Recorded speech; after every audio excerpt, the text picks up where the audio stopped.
বিগত বছরের চাইতে মনে হয় এই বছর একটু ডিসিপ্লিনটা ভালো এবং ট্রেনগুলো রাইট টাইমে চলছে। আমরা চাই যে এই সরকার থেকে আরো ভালো কাজ করুক। আমরা চাই যে এই সরকার আরো কিছুদিন থাকুক। এত সুন্দর যাত্রা দেওয়ার জন্য ওনাকে অনেক অনেক ধন্যবাদ। সার্বিক সব বিষয়ে বিগত বছর থেকে সবকিছু এখন ভালো, এক কথায় ভালো বলা চলে, অনেক ভালো চলছে। বর্তমান সরকারকে আমি অবশ্যই ধন্যবাদ জানাই এবং এই ধারা অব্যাহত থাকুক। আমাদের ইউনূস সাহেবকে ধন্যবাদ আমাদের যাত্রাকে শুরু করার জন্য। আলহামদুলিল্লাহ অনেক ভালো, যাওয়ার সময় অনেক ফ্রি এবং আসার সময় একটু কষ্ট হয়েছে। ডক্টর ইউনূস স্যারকে অনেক ধন্যবাদ, কারণ আগের তুলনায় এখন অনেক বেটার। দেশের পরিস্থিতিও ভালো, সব কিছুই ভালো। বিগত বছর থেকে এবার আলহামদুলিল্লাহ অনেক ভালো, যাওয়া আসা দুটাই ভালো হয়েছে। আলহামদুলিল্লাহ এবার ট্রেনে অনেক কম ভিড় ছিল, আমাদের বাচ্চাদের নিয়ে আসতে অনেক ভালো হয়েছে। আমরা চাই যে এরকম পরিবেশ আরও সামনে থাকুক। জি আমরা চাই যে এরকম স্টেশনের ভিতরে যে একদিক দিয়ে আসতেছে তারপর হচ্ছে একদিক দিয়ে বের হচ্ছে, এরকম সিস্টেম অনেক ভালো লেগেছে। আমরা চাই যে এই সরকার থেকে আরও ভালো কাজ করুক। আমরা চাই যে এই সরকার আরও কিছুদিন থাকুক। যাতায়াতেও সমস্যা নাই এবং গেছিও ভালো, আসছিও ভালো। এত সুন্দর যাত্রা দেওয়ার জন্য ওনাকে অনেক অনেক ধন্যবাদ, যে আমাদের পরিবেশটা এত ভালো করে দিছে, যে আমরা যেতেও পারছি ভালোভাবে, আসতেও পারছি ভালোভাবে, এই জন্য অনেক অনেক কৃতজ্ঞ। বিগত বছরের চাইতে মনে হয় এই বছর একটু ডিসিপ্লিনটা ভালো এবং ট্রেনগুলো রাইট টাইমে চলছে। অবশ্যই আমি সরকারকে ধন্যবাদ জানাতে চাই এবং আগামীতে ভবিষ্যতে আরও মনে করেন এই সেবাটা যাতে আরও উন্নত হয়, আরও ভালো হয়, যাত্রী যাতে নির্বিঘ্নে বাসায় যেতে পারে এবং ফিরে আসতে পারে।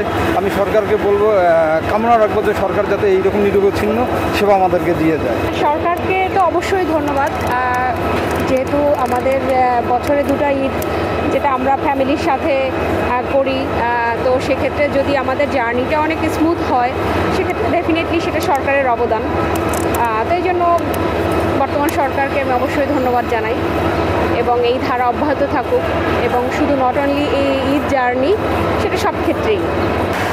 গ্রাম থেকে শহরে আসা আসলে ইট পাথরের শহরে মানুষ পেশাদারিত্বের টানে বরাবরই ফিরে আসে, আর গ্রামে ফিরে যায় নারীর টানে, পরিবারের টানে বরাবরই যে বাড়ি যাওয়া। তবে এবারের ঈদ সকলেরই ব্যতিক্রম।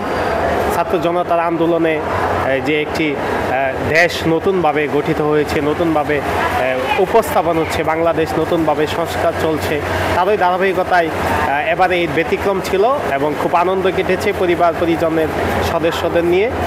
আবারও ঢাকায় আসা, আবারও সুযোগ পেলে গ্রামে যাওয়া, এভাবেই চলছে। আর সার্বিক সব বিষয়ে বিগত বছর থেকে সব কিছু এখন ভালো, এক কথায় ভালো বলা চলে, অনেক ভালো চলছে, বেশি ভালো চলছে। যদিও বিভিন্ন জায়গায় অপরাধ নিয়ম হচ্ছে, এটা স্বাভাবিক বিষয়। আস্তে আস্তে সময়ের ব্যবধানে আস্তে আস্তে এই অপরাধ নিয়ম যে পর্যবেক্ষণ করছে আইন শৃঙ্খলা বাহিনী আছে, তারাও পর্যবেক্ষণ করছে। আশা করি যে দেশটাকে আপনার সকলের সহযোগিতায় গুছাতে হবে, তাহলে শান্তিপূর্ণভাবে আরও একটি সোনার বাংলাদেশ সুন্দরভাবে করা সম্ভব। ঈদের স্মৃতি শেষে আমরা ঢাকায় ফিরতেছি, খুব ভালো লাগতেছে। এবার মোটামুটি ঈদ যাত্রাটা ভালোই ছিল। যে যখন গিয়েছিলাম তখনও তেমন কোনো সমস্যায় পড়িনি এবং আসার কথাও তেমন কোনো সমস্যা হয়নি। অবশ্যই সরকারকে ধন্যবাদ, যে এবার রেল ব্যবস্থাপনাটা অনেক বেশ, কোনো ধরনের বিলম্ব ছাড়াই নির্বিঘ্নে নিরাপদে আমরা যাতায়াত করতেছি। এই জন্য বাংলাদেশ সরকারকে আন্তরিক ধন্যবাদ। বিগত বছর থেকে এবার ইনশাল্লাহ অনেক ভালো। আমাদের ইউনূস সাহেবকে ধন্যবাদ আমাদের যাত্রাকে শুরু করার জন্য। গত বছর থেকে এবার আমি আশা করি সবাই এটাই বলছে যে অনেক ভালো।